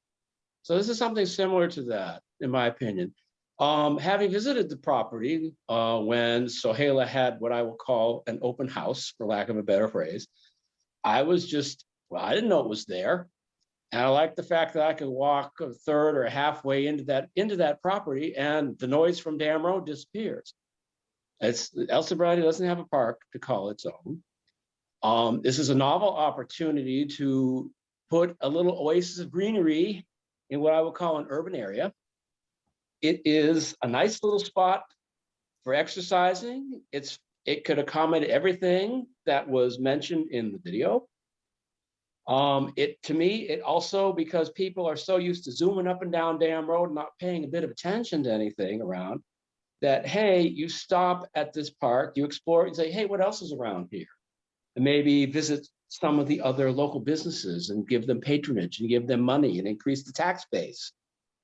So I think it's a good idea. I mean, it's a challenge, yes, but hey, you know, we put out the realtors like, look, there's another entity that is willing to pay top dollar for the property and turn it into a park. And that's a great thing. It's a wonderful undertaking. It's a lot of work. I think we should support this. I think that a tire shop, based upon whatever they use chemicals with its proximity to the creek, is not the best. I mean, there's already a challenge with the car wash there with a concern about the creek, but I don't know if we want to add another industry that could damage the creek. And I think it's a great idea to salvage a property. That property has what they call in the real estate business, good bones. And I think it would be a shame to not have that type of park there, to put it down. And I think that it's a great effort to do this. And they're willing, the volunteer group is putting themselves on the line doing this and going for the grant and getting the money to purchase this. And I think it's a great step, and I think we should go forward with it because it's something that the community doesn't have, and it's something that it needs. George, thank you so much. Well put. And I think we should move now, in the interest of time, to having Mickey Norris read the letter, and then we can resume the discussion and have the ESMAC take a vote on support of the letter. Okay, well, thank you for this opportunity. I also had a chance to be able to visit that property. I was so impressed. I was impressed by the diversity of the people who came to look at it, who wanted it, and to hear the kids, you know, so excited, and the young families as well, that were looking at it as a place to play and to hang out. And it has so much natural beauty. I was just, you know, surprised because I didn't know it was there. All I saw was an abandoned gas station before. And I think this is this is probably a once in a lifetime opportunity with with this property that we should take advantage of. So I'm in full support. I feel like it could present a focal point. We don't have a focal point to our downtown area. It's a bunch of little businesses. This would definitely be an upgrade to the downtown area and give us a place where we can, you know, relate to as a kind of a town center. We don't have a city hall. This might be that instead.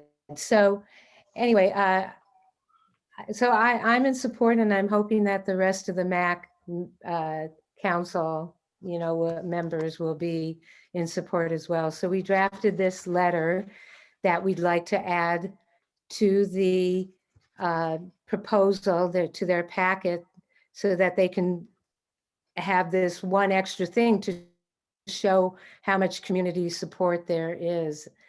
And I'm also really tired of just like having gas stations and tire shops thinking that this is their landing point, El Sobrante, the land of tire shops and gas stations.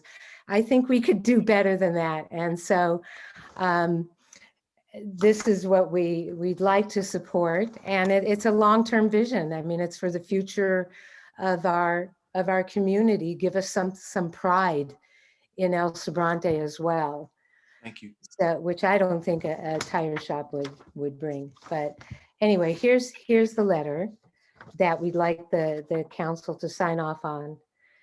To whom it may concern, the El Sobrante Municipal Advisory Council stands in support of the proposed community park development to be located at 4011 San Pablo Dam Road, El Sobrante.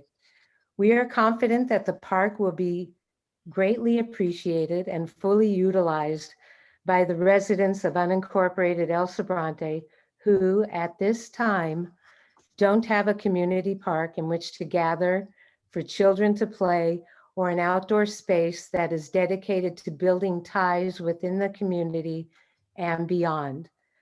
The proposed location could become a focal point for downtown El Sobrante, as it offers an easily accessible central location that encourages patronage to surrounding businesses as the result of the increased foot and bike traffic that's bound to occur, and provides valuable public access to San Pablo Creek.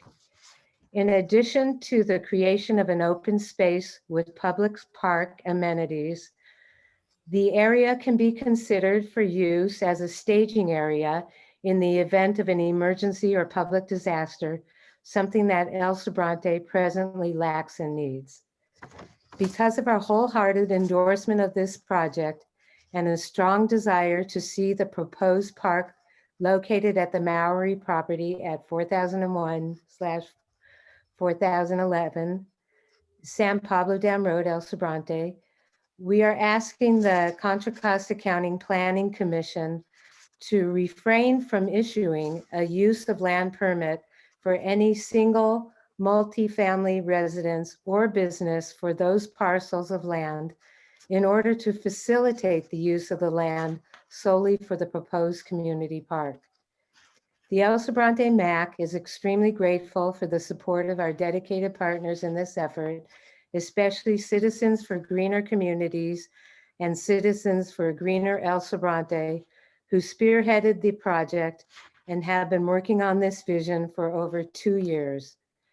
As well, we want to thank Contra Costa County Supervisor John Joya for taking up the cause and partners Contra Costa Health Services, Planting Justice, 94803 Emergency Prepared Alliance, the Sikh Center of San Francisco Bay Area, and the many members and residents who have worked tirelessly to garner support within our community to help make this park a reality.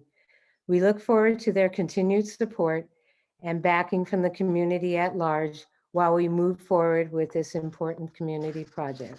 Sincerely, the officers and members of the El Sobrante MAC, and we list everybody's names. Do I need to do that? Are we good? We're good. Okay. Thank you, Mickey. So we've heard from George, we've heard from Joe, we've heard from Mickey. Now, Tom Owens, Tom Lang, and we will get to the other members if they want to give comments. And Melinda, I see you. Oh, no, Melinda, you were first after the letter reading. So Melinda, then Tom Owens, then Tom Lang. Go ahead, Melinda.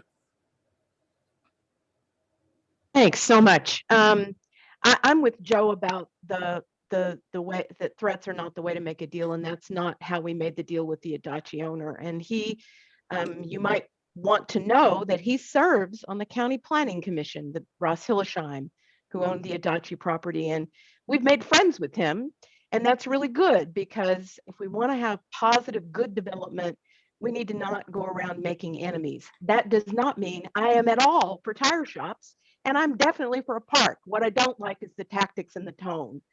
I think that we want to be the welcoming, community-based kind of place. That's all. So a letter like this is a little bit out of order for the MAC. And so I'm certainly willing to sign it, but I'm not sure. This is not usually in our purview. So this is a little off track. But you know, this whole project has happened that way. And so, you know, I'm delighted to sign, and I'll say so in advance. Thank you. Tom Owens, please unmute yourself.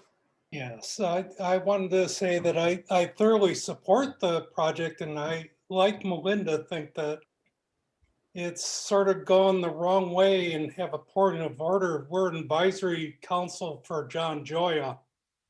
And in the past, when we tried to put out letters to other places, we had to go through John Joya's office. So in my opinion, the letter should be addressed to John Joya, asking him. And it will be to the county. The letter will have to be addressed to the county. Mm-hmm. Right. That's the point of order, but I entirely support the project. Okay. Tom Lang?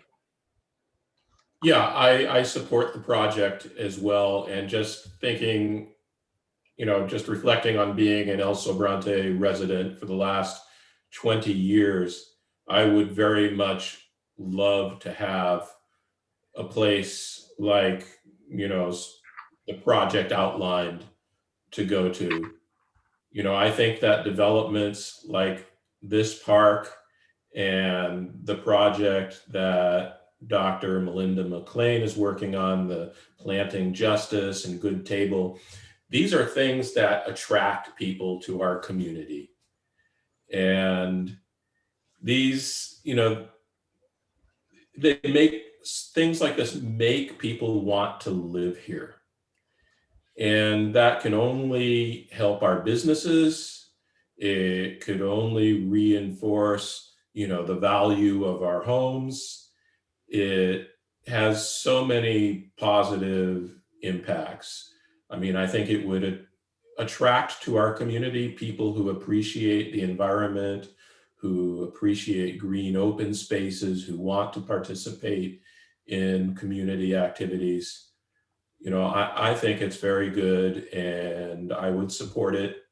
And I'd be happy to sign my name on the letter, you know, directed, as, you know, Tom Owens points out, to Supervisor Joya's office. So I'm all for it. Thank you. Thank you. Emily, do you have comments you'd like to provide? I'm 1,000% for it. You guys, I think when I attended the last meeting. I'm new to El Sobrante from New Orleans, and parks was how New Orleans came back. It's huge for how people gather, and I think the moment that you have a park, you encourage people walking, and when people are walking outdoors, that opens up a whole new thing. I live on Pebble Drive, and we get a lot of people that love to do the Paloma Pebble Drive loop. And in the pandemic, that walking has, of course, increased tenfold.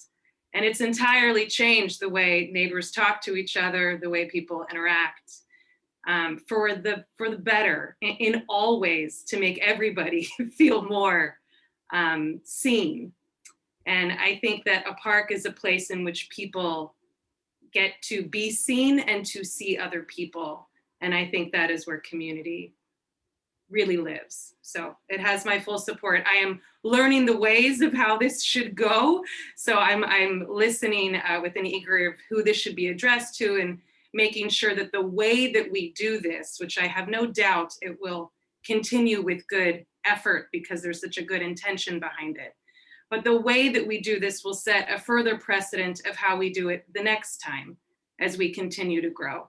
So all for doing it the right way so that we feel good about doing it again that way. That's all. Okay, so we are now, I believe we've heard from all of the council members. Yeah, I think we've heard from everybody. So you all will have to take a vote on whether or not you want to accept the letter. If you want to have something in it changed, someone will have to make a motion in a second. But so Hala, I see your hand up. Is there anything that you want to add real quick before the MAC members go I ahead? make it very quick. I'm sorry if it came across to some people as bullying. It was not like that. I assure you, from the beginning, Sharon has become best friends with Tom Katsaza, who is the agent, and everything we're doing actually is coming out of conversations with him. To show our good faith, the budget, the maximum budget you can apply is 8.5. Our budget was $8.2 million. After realizing the buyer was in escrow, we increased it by $200,000 so we can increase the price. The price was 1 million. The buyer was buying it below 1 million. So the seller would have been happy with 1 million. We are offering 1.2 just to make sure if anybody's financially hurt, it will be taken care of. We are doing it in good faith. We talked to the buyer, we talked to Tom. We're trying to keep everything happy. We understand what you're saying. We are a part of the same community you are. We believe in the same values. We believe we're doing it properly. And we have been working so hard on this. John Joya said his office is very busy because of the COVID and vaccination. We understand. It's hard to describe how much effort by volunteers, including Sharon, has been put into this project. We need every bit of support we can get to make it happen. So I wholeheartedly appreciate everyone's support, especially the MAC tonight. Thank you very much. Okay, James, I was thinking it would be a good idea if there are members of the public who want to comment. So just have a limited number of comments from members of the public before we take our vote, just in case there are some other points of view that we need to hear. Thank you for taking the words out of my mouth. I was sitting here debating it the last few minutes, but that is absolutely the right thing to do. So what we will do is, Donnie, I'm not going to butcher your last name. You had your hand up first. Yeah, thank you. Go Yeah. right ahead. Okay, so I've been an educator in El Sobrante since 1994, and my topic of education is environmental education. I lived on the creek or the tributary of Wesley Way and saw so many refrigerators and washing machines thrown down into that tributary, and it's heartbreaking to see that people are not celebrating the fact that we have a vibrant, wild, and wonderful creek that goes right through our entire our entire town and to expose it and to allow people to celebrate the fact that we have wild water, we have otters, we have fish, we have ducks, we have the most amazing opportunity to allow El Sobrante to be a beautiful, glorious place where we celebrate the natural environment that is here. To allow this park to happen, for me, is like the first step in opening up this brilliant, natural, beautiful place, so that the people that live here actually know that there's a creek that goes right through San Pablo Dam Road. People don't even know it's there. Now, when I've taken students to try and investigate the creek and the wilderness and the plants and the animals, it's been really difficult to access the creek. So to allow this park to happen is going to allow our young people, and I taught from first grade to 12th grade, for 20 years here. It was always so difficult to find a place where I could dip our toes in and actually just be quiet in this beautiful natural environment. And I strongly support this project. I think it's important, not only for our children, but also for the elderly. We have an elderly facility right just like 3 doors away, where we have elderly people that are taken care of. So it's like this beautiful opportunity to bring young people and old people and middle-aged people all together and to celebrate the actual vibrant natural environment that we have here. So yeah, thank you. Thank you, Donnie. Thank you. So for everyone, that was just a pinch over a minute, but we will set the next several comments to 60 seconds so we can have some kind of evenness throughout this, and we still have other things to discuss tonight. So if you are in the public and you'd like to make a comment, raise your hand if you're on video. If your video is not on, go ahead and unmute yourself. Dr. Melinda is an extra set of eyes. Sydney Thompson, go right ahead. Thank you. I just had a couple of questions because I got kind of lost in all the words.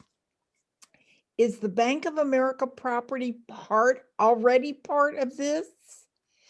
Or would that come at some later date? It's not part, it would have to come later. So assuming that to begin with, you don't have that, what are you doing? There's minimal parking in the design. And that bothers me. I mean, you know, if you're going to utilize the park, you need to be able to have enough parking. This is not a place where people can, from my house to there, I could not walk it.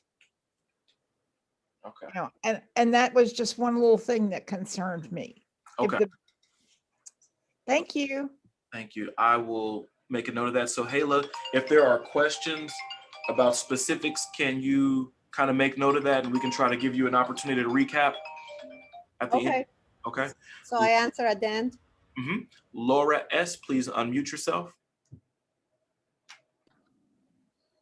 Hey there.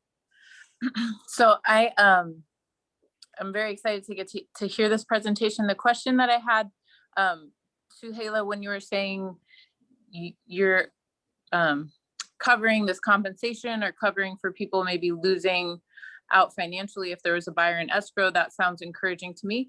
But I just wanted to understand, what is the timeline for the funds? So I know there's a grant that you're working with John Joy, but what's the timeline?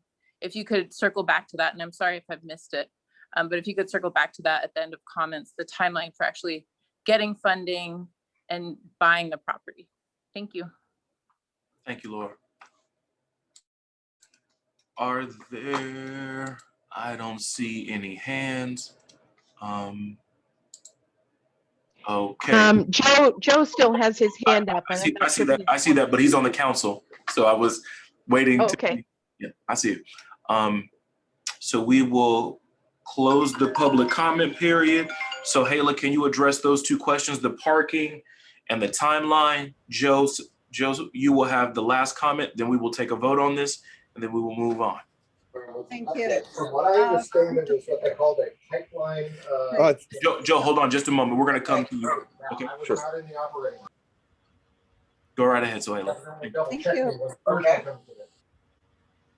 Go ahead. We don't think parking would be an issue once the park is built. If you look at the layout of the area, the L Lodge has an overflow parking that it's L-shaped, goes beyond Bank of America and then connects. It's adjacent to the park. So we believe people could use that. There's a parking of the library, and then hopefully in the future we will have Bank of America and that parking will be available too. Thank you. And about the timeline, actually, the timeline for submission is March 12th, this Friday. We're working very hard on it. Actually, all the good things that we put on the application for this, if I want to say it takes hours, but there are many positive points, but we will hear back in July.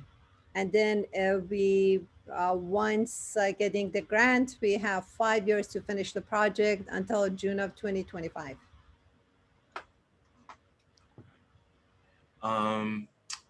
That wraps the public comment portion. Mickey, I see you waving your hand at me. At some point, someone's going to have the final comment. So go ahead, Joe, and then Mickey, you will have the last comment. And we need to take a vote. Yeah, thank you, James. And when I looked in the chat, I saw Melinda comment about her transaction with Ross Helsheim on the Adachi property, and I mean, I could echo what she said. I mean, that transaction went very well because they came to the table a bunch of times. You know, that's the only thing that's kind of irks me about this project here is, you know, not having the other party that is willing to join our community at the table. I mean, just doesn't sit right with me. So, I mean, I'd be willing to sign this this document if I knew that the other party was happy with backing away and selling the property to the grant organization and just give the grant, you know, wait for the grant money to come through. So I won't sign the document unless that meeting happens. Understood.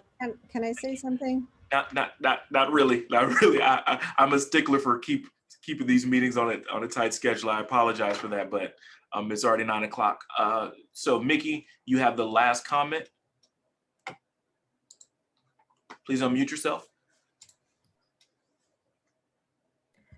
One difference between this and the Adachi and the people coming and having meetings with us is that they already bought the property and then they were selling it. And this guy has not fully bought the property yet. So that's one thing that's different. I had a question for Sohaila about if we get this property and then the Bank of America is able to sell, does this grant have enough money to acquire that property as well?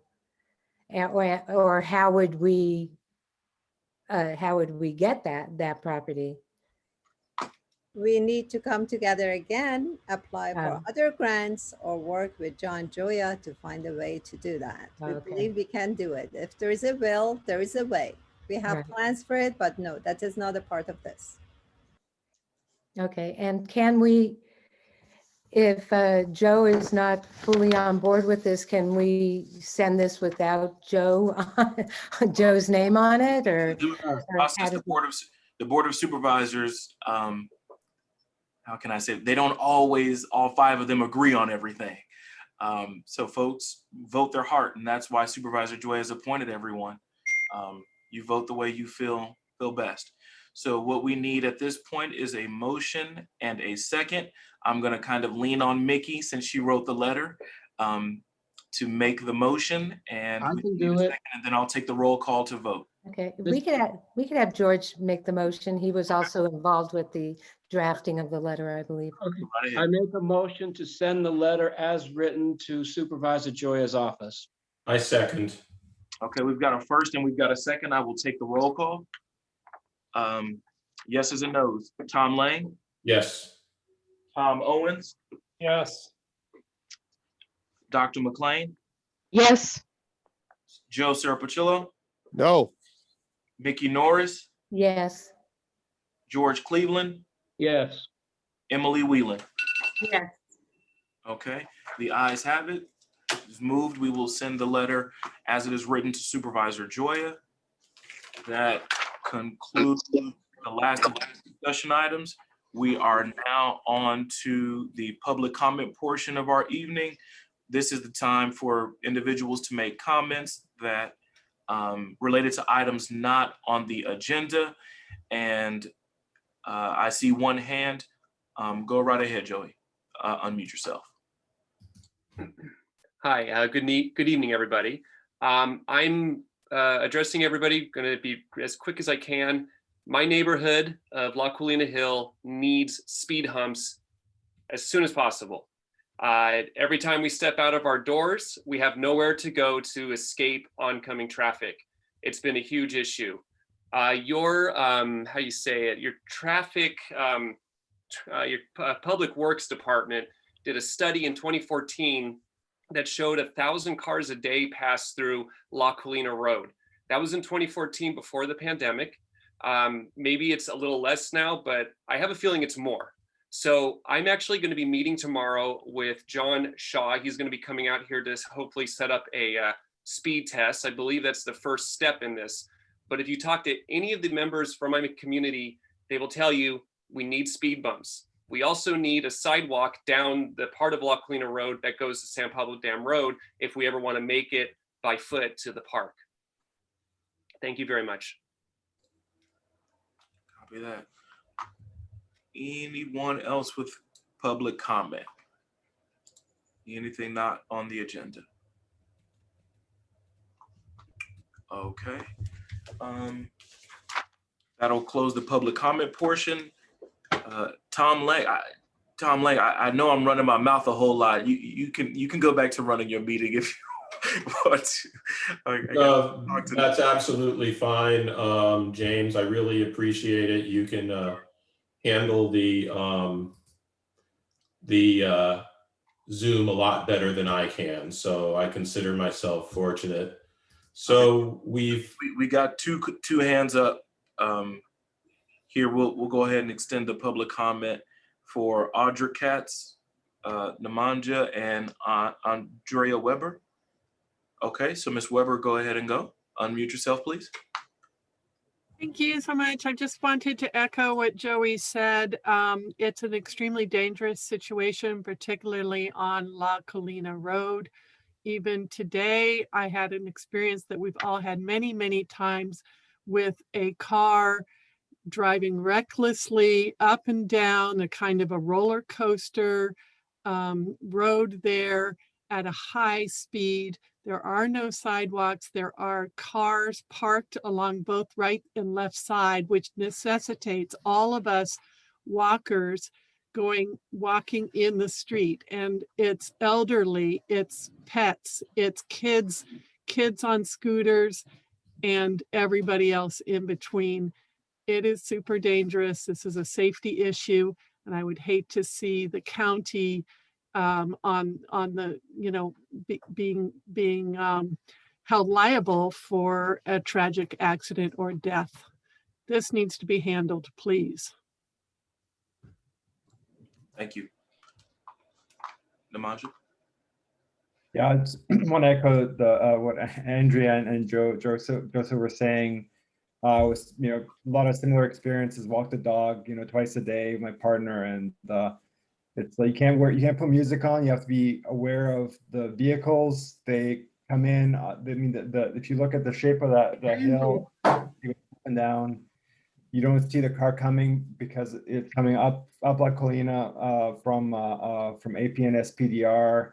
There's zooming through that corner. And you're kind of blind to the traffic without hearing it. It's trucks. It's not just neighborhood people. It's a lot of delivery vehicles, which I guess is our fault. But I mean, it's postal service vans. Some of them it's food delivery. There's drug activity up here. there's still that kind of stuff happening in spite of efforts from the community. It's really tragic. It's, people walk down to the bus stop, and more people would if there was a sidewalk. So there's more people walk down instead of driving down to a lot of the businesses that are in SPDR or to the park or the library. So, we don't have kids yet, but we're planning on that in the future. And it's like, we're gonna put a child, strap him into a stroller and have these tanks driving around, threatening our lives. So thanks for listening. Thank you. Audra? Hi, thank you for the attention tonight. And I would like to agree with my neighbors. Just the other day, I basically had to jump out into the street in front of a car that was about to hit somebody, a little child on a bicycle. And I've seen that many, many, many times. As Nem says, we do have some possible drug activity here too. So people come up here, get their stuff, and drive really crazy up and down that street. And we do have the elderly and lots more children in the neighborhood. It's very dangerous. But I am concerned about the review starting tomorrow, because a lot of us are still at home working, and I don't think it's a good representation of the amount of cars that go up and down that street during rush hour, in the morning and in the evening. And I'm just concerned that they're going to say that we don't need them when people are at home right now. So that's my concern. But we definitely need those speed bumps on La Colina Road. They come out of that gated community and they don't care. They just drive right around that corner and speed up and down that street. And I'm just really terrified that one of the children in the neighborhood are going to get hit. Thank you for your attention. Thank you. You're well muted, right? Okay. So we are now at information items from the council members. Anyone with any reports? Okay. Subcommittee reports, Mickey, we have a few. Yeah, unfortunately, I don't have a subcommittee report tonight for the illegal dumping. We were planning on having a meeting next week, but for personal issues, it's going to be postponed. So hopefully next time we'll have it. Meanwhile, the next door neighborhood cleanup, I invite everybody to join that. If you're interested in helping with our litter pickups, we try to have them once a month, and it's so exciting to see how many of our neighbors are interested in joining in the litter pickups and cleaning up El Sobrante. So that's it for now. Hopefully we'll have more of a meeting next time, and we'll figure out a date when some of these issues resolve themselves. Fantastic. Thank you, Mickey. Mm. Any announcements or ideas for our speakers for future meetings? Next month, we will have our health services presentation update. Hey, James. Yes, George. Maybe next month or the month after, we can get an update on the entity that was going to build the cannabis dispensary at the corner of Dam Road and Appian. I forget their name, but I think obviously the pandemic has done something on that. It'd be nice to get a little update from them to see what's going on. I'll make it happen. Okay. They were going to be an art museum too, weren't they? Yes, that's the It was such an interesting combination. They were going to be everything. Yes. I was thinking about bringing them my watch. Yeah. Council members. So I think with that, we can adjourn our meeting. I just want to thank everybody for an excellent discussion. There's a huge amount of interest this meeting. I think we started off with something like 47 participants and we ended with 34, which is pretty amazing attendance. Thank you all so much for your interest in your community. You make it a better place. Thank you, everybody. I certainly appreciate having 50 people in a meeting. We've had a lot of meetings in person where it was just me and the council members. So I appreciate everyone's participation. Feel free to call, email me questions, concerns, And I will always encourage everyone, please don't wait for the MAC meetings to ask me questions. Please ask them in between so I can give you answers without waiting a month to get back to you. I really appreciate everyone. Supervisor Joy has done a lot of work working with the 94803 group with this application. And he's incredibly busy right now. You can just imagine all the different projects he's working on. I'm very, very happy that he's made sure to carve out hard time in his schedule to look at this project. And I just want to give him a little bit of a shout out because I know what his schedule looks like, and he's really carved out a lot of time to take a look at this. I appreciate everyone's interest. For those that don't know, I live in El Sobrante, I live in Richmond, I live in Hilltop Green, and grew up in this area. So just as a personal note, I'm excited about the potential of a park myself. So I've talked enough. My mouth is dry. I need to drink water. Everyone have a great evening. We'll see you in April. Thank you, James. Everyone. Thank you. Yeah, without John Joya's support, we couldn't have done it. Thanks, everyone. Good night. Good luck. Thank you.